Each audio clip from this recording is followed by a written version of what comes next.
nagtrabaho ka sa SMNI bilang researcher. Pero sa gabi, ikaw ay pinapalimos.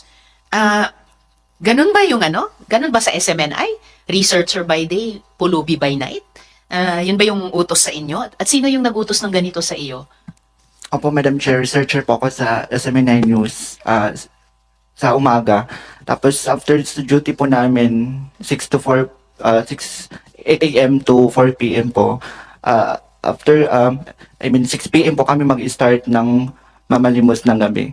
Ito po yung utos pa rin po ito ni Kibuloy na dinadaan po kay SMNI CEO Marlon Rossetti at Department Head ng Propcom na si Tina San Pedro.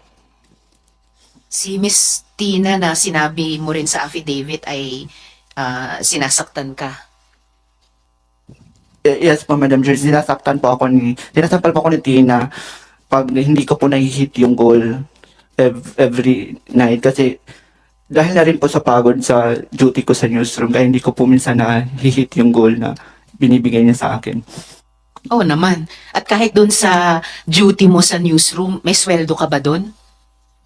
Sa Seminay po, Madam Chair, wala po ang mga worker po doon sa Seminay. Wala po kaming sahod monthly. Wala po din kaming mga benefit. Yung binibigyan lang po kami ni Kibolay ng may tinatawag ng honorarium ng 200 to 300. Pero depende pa din po yun sa mood niya kung magbibigay siya o hindi. At yung honorarium na 200 to 300 na depende sa mood ni Kibuloy, ano yan? Bawat araw, linggo, buwan? Depende po sa mood niya kung magbibigay siya. Pero araw-araw ang pagbigay niya. Hindi. Kung mood niya, depende yung halaga sa mood niya. Once a week po kung Once a week. So, once a week, 200 o 300 pesos, depende pa kung nasa mood siya. So, kung wala kayong sahod, ayun na nga, malamang wala rin kayong benefit. So, wala kayong 13th month pay, wala kayong holiday pay, wala kayong sick leave, wala kayong vacation leave. Tama po ba yun? Yes po, Madam Chair. Wala po kami mga ganon sa Seminay. So, malamang, hindi ka rin kinakaltasan para sa SSS. Wala din po. Madam Walang Chair. PhilHealth, walang pag-ibig. Wala din po. Pumirma ka ba? Bago ka ginawang researcher, di umano sa SMI, pumirma ka ba ng kahit anong contract of employment? Wala po, Madam Chair. Bawal ang papagtrabahuin mo ang isang tao at hindi mo bigyan ng sahod at mga benepisyo na nararapat ayon sa batas. Salamat, Yusek. At kay Attorney Quintana, ma'am, para sa DOJ, nasabi nga ni Yusek Di Maporo ka, ugnay na kayo and sa loob din ng iyakan. Itong sinasalaysay ni Elias Rene, hindi po ba ito in fact human trafficking? Kasi parang indentured slavery na ito eh. So, lumalabas SMNI is engaged in human trafficking. Yes, good morning, Madam Chair. Yes, given the set of facts po na present ni alias Rene, maaari po siyang pumasok sa definition ng trafficking in persons under sa law natin, and it may be considered as trafficking for labor exploitation, Madam Chair.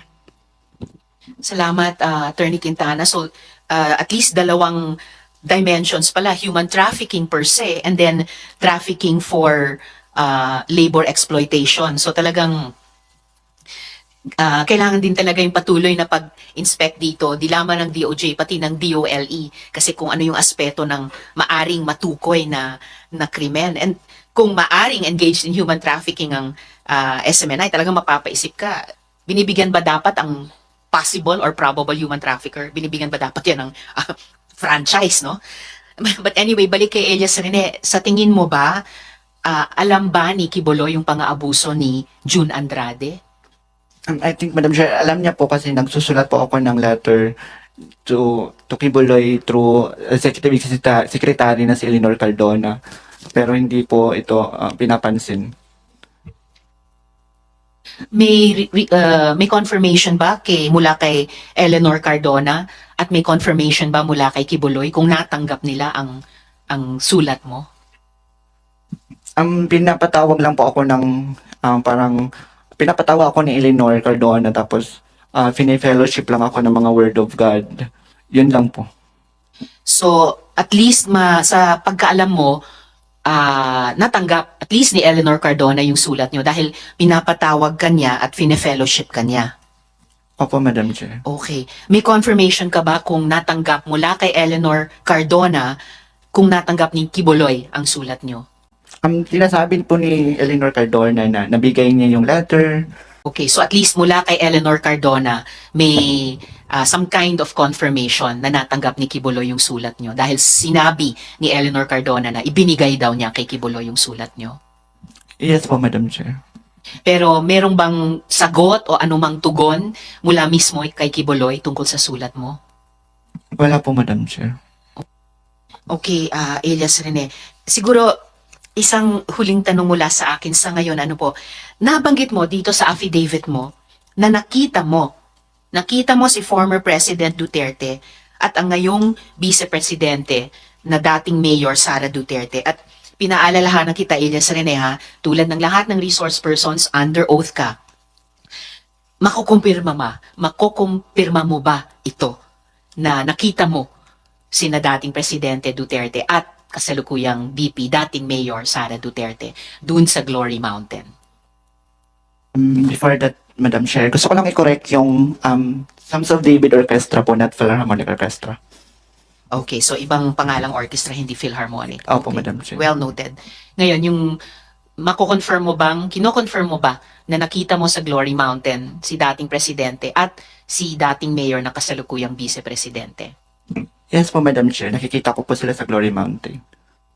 At paano mo naman, isang particular na binanggit mo, paano mo nalaman na baril ang pinapasok sa mga bag? Nakita mo yung mga bag, paano mo alam na baril ang nasa loob ng mga bag? Yes po, Madam Chair, kasi pag pumupunta po doon si Kibuloy sa Glory Mountain, sakay po ng chopper, meron po siyang mga dalang malalaking bag. Tapos yung bag po ay from helipad, sinasakay niya po doon, dinadala niya sa mansion niya. Tapos after nilalatag po sa ground, may tent po na near mansion niya. Tapos doon po nilalatag yung mga iba't ibang uri ng baril. So teka, ang nilalatag ay bag pero inilalabas ang laman ng bag? Nilalatag, baril po yung kinukuha from the bag. Tapos ito pa inilalatag sa ground. Okay, so hindi lang bag ang nilalatag. After ilatag yung bag sa ground, dun sa tent, nakita mo na inilabas yung laman at nakita mo na ang laman ay baril na iba't ibang klase? Yes po, Madam Chair.